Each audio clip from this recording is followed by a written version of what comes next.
Hello to all, my name is Vandana. आज हम बात करने जाएंगे evolution of canal system in sponge, यानी कि कैनाल सिस्टम का इवोल्यूशन उद्विकास कैसे हुआ है, यानी कि एस्कोन, साइकोन और ल्यूकोन ये बने हैं, कैसे कैसे बने हैं और कौन सा सिम्प्लेक्स टाइप का है, तो उसके बारे में पढ़ने जाएंगे। कैनाल सिस्टम यानी कि नाल तंत्र के बारे में पढ़ने जाएंगे।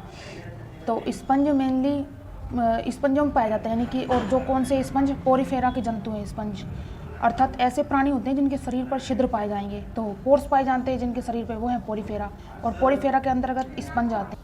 हाँ, तो हम कह रहे थे कि पोरीफेरा स्पंज के अंतर्गत आते हैं। तो इन छिद्रों के माध्यम से, और जो इनके ऊपर छिद्र पाए जाते हैं, पोर्स पाए जाते हैं, उनको बोला जाता है ओस्टिया।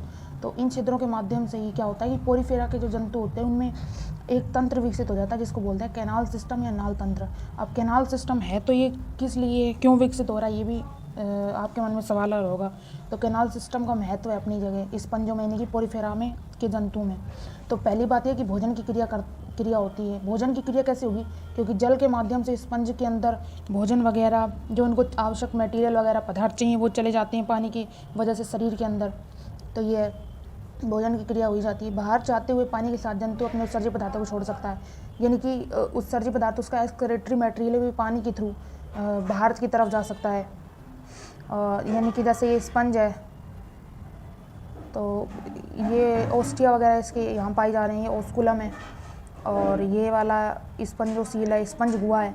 तो इसके माध्यम से जो पानी है पोर्स के थ्रू, ओस्टिया के थ्रू तो चला जाता है इसके अंदर, और ओस्कुलम के थ्रू बाहर निकल जाएगा। तो यानी कि उत्सर्जी पदार्थ हैं बाहर निकल जाते हैं, और जनन की क्रिया करवाई जाती है। अब कैसे जनन की क्रिया कराई जाती है, ये अपने गैमेट होते हैं जो जल के माध्यम से जल में छोड़ देते हैं, तो जनन की क्रिया कराई जाती है। श्वसन की क्रिया भी कैनाल सिस्टम के थ्रू होती है, यानी कि O2 CO2 का आदान प्रदान कराया जाता है, क्योंकि जल में घुली रहती है ऑक्सीजन, जिसकी वजह से ये इसके अंदर जल जाता है, तो ये O2 ले सकते हैं, तो श्वसन की क्रिया कराई जाती है। तो इसलिए इसके अंदर कैनाल सिस्टम, नाल तंत्र पाया जा रहा है। अब इसका इवोल्यूशन, उद्विकास क्या क्या है, सरल से जटिल की तरफ हुआ है, यानी कि पहला एस्कोन, फिर साइकोन और फिर ल्यूकोन।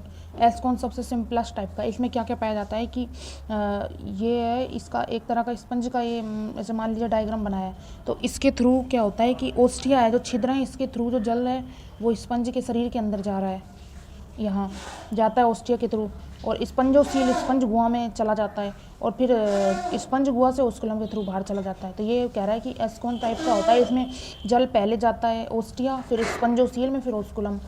हाँ, सिंपलेस्ट टाइप का ल्यूकोसोनेलियम पाए जाने वाला है। इस टाइप के कैनाल सिस्टम में जल पहले ओस्टिया के थ्रू स्पंजोसील में, और स्पंजोसील से ओस्कुलम के थ्रू बाहर चला जाता है। ओस्टिया, फिर स्पंजोसील, ओस्कुलम, फिर बाहर। हाँ, तो हमने देख लिया है एस्कोन टाइप का जो ल्यूकोसोलेनियम पाया जा रहा है, यानी कि पहले जल जाएगा ओस्टिया में, यानी कि छिद्रों में, फिर उसके बाद में उसकी गुहा में, फिर ओस्कुलम एक छिद्र है, बहिर्वाही छिद्र, जिसके थ्रू बाहर चला जाता है जल। तो ये इसका जल मार्ग है, बहुत सिंपलेस्ट टाइप का। आप देख पा रहे हैं इसके अंदर 1 2 3 बस ये स्ट्रक्चर ही पाई जा रही है, जिसकी वजह से जल जो होता है इसके शरीर से बाहर, यानी कि जल का आदान प्रदान कैनाल सिस्टम इस तरह से पाया जाता है। फिर आता है साइकोन टाइप का, जो दूसरा टाइप है, यह स्काइफा जंतु में पाया जाता है, स्काइफा में। इस टाइप के कैनाल सिस्टम में जल पहले ओस्टिया में, और ओस्टिया से इनकरेंट कैनाल। आपको सीधा जल मार्ग के थ्रू बता देती हूँ कि इसमें क्या क्या स्ट्रक्चर पाई जाती हैं साइकोन टाइप के। इसमें पहले ओस्टिया, जल पहले ओस्टिया में जाता है, फिर इनकरेंट कैनाल यानी कि अंतर्वाही कैनाल, फिर प्रोसोपाइलिक स्ट्रक्चर उसमें पाया जाता है, फिर रेडियल कैनाल के अंदर, फिर रेडियल कैनाल से एपोपाइल, और एपोपाइल से स्पंज कैविटी यानी कि स्पंजोसील स्पंज गुहा, फिर स्पंज गुहा से ओस्कुलम, और ओस्कुलम के थ्रू एग्जिट बाहर चला जाता है। यही इसका जल मार्ग है। यही बता रहा है कि सबसे सिंपलेस्ट टाइप का है, और स्काइफा में पाया जाता है, और इसका आपको जल मार्ग बता दिया। हाँ, तो अपन ने 2 पढ़ लिए, एस्कोन और साइकोन। अब थर्ड है ल्यूकोन।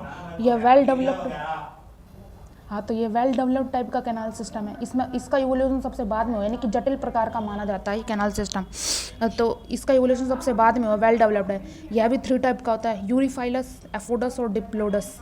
तो इसका एग्जांपल है ल्यूसिया। इसमें भी सेम वही वाला डायग्राम आएगा ल्यूकोन में, पिछली वाले की तरह, पर ये थोड़ा विकसित टाइप का कैनाल सिस्टम है, ज़्यादा जटिल टाइप का है। तो ये 3 प्रकार का है, यूरिफाइलस, एफोडस और डिप्लोडस।